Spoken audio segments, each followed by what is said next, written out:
Coach, you can start us off with the comments.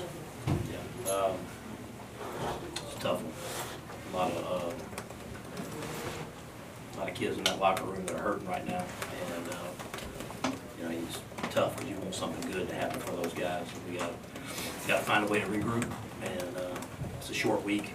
We got a big game on Thursday. And that's really the only thing that'll make this better is trying to find a way to prepare and get that taste out of our mouth. Matt, what explanation were you given on the play in overtime where it appeared that AJ had caught the ball? Just that they sent it to Birmingham. They weren't sure, so we went to Birmingham and they were reviewing it. And it looked like he had possession and he was down, and the guy knocked it out. So it looked like on the jumbotron from what I saw. Take us through your thoughts when you found out that you were going to overtime there, maybe in the game. I mean, yeah, we battled back, made the field goal, got it back to overtime, won the toss and deferred, trying to go get a stop and win the game. Was there consideration on the 4th and 1 before kicking the field goal to tie it to try and maybe? No, not at the end, no.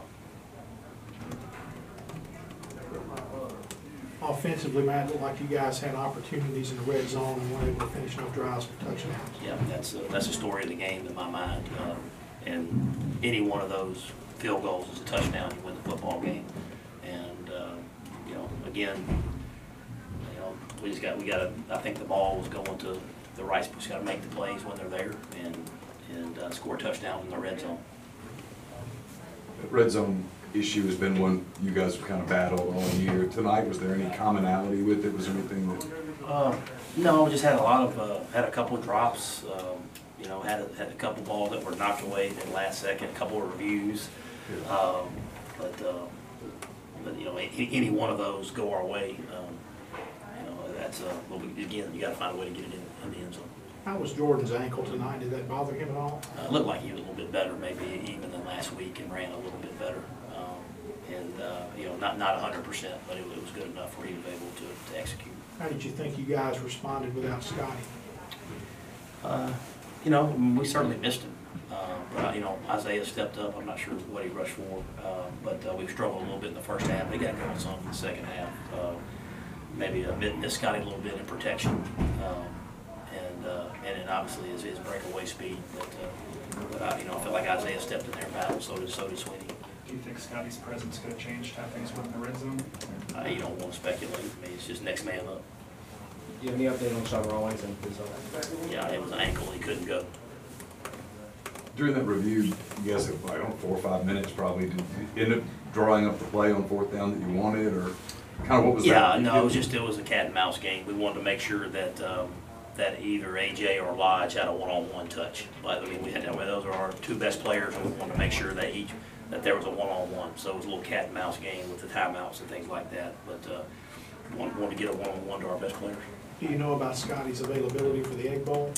I don't. I mean, he'll be day to day. We'll see if we can get him ready. It looked like when Vanderbilt scored that touchdown and got the unsportsmanlike conduct, there was a little confusion on where to enforce it. Did you get an explanation on that, and did you have? Yeah. So they asked me if I wanted to enforce it on the extra point try or get the ball on the 12, and I wanted the ball on the 12 because it was only going to be like a 30-something yard extra point, so I didn't feel like we would gain anything there. So I took the yardage on our possession. I know you haven't had a chance to watch it back yet, but on Jordan's interceptions, were they reads, do you think, or did the defenders make good plays? One of them wasn't a read, it was just a one-on-one deep ball, and the guy made a play. The other one, I don't think he saw the guy. I think he just, I don't think he saw him. They had a one-robber deal, and he just didn't see him. So, but then the other one was just a one-on-one shot. The guy made a play. You've had a couple of these gut-wrenching losses now in the last 3 weeks or so. I know it's a huge rivalry game and it's a short week and stuff, but how difficult do you anticipate it being, just sort of getting guys ready to play again? They don't have any choice. This is a huge game, and they got to get up off the mat again. We got 4 days left together, and this team deserves to go out with a win. With all the stuff they've gone through, and they continue to fight. That's why I want so bad for them to experience some success. We got one more opportunity to do that. Is some of the red zone dysfunction, do you think it's, in your mind, is it more schematic, or is it just you guys not executing, I guess, down there? It's probably a little bit of both. I mean, we had the opportunities to be made on several occasions, and, but it gets tough down there. But again, you got to make plays when they're there to be made.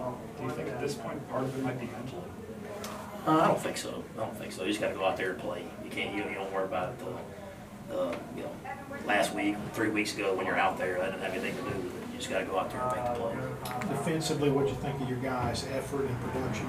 Good. You know, they flew around, and played hard, played with effort, and just again, just you know, didn't come up with the stop that we needed.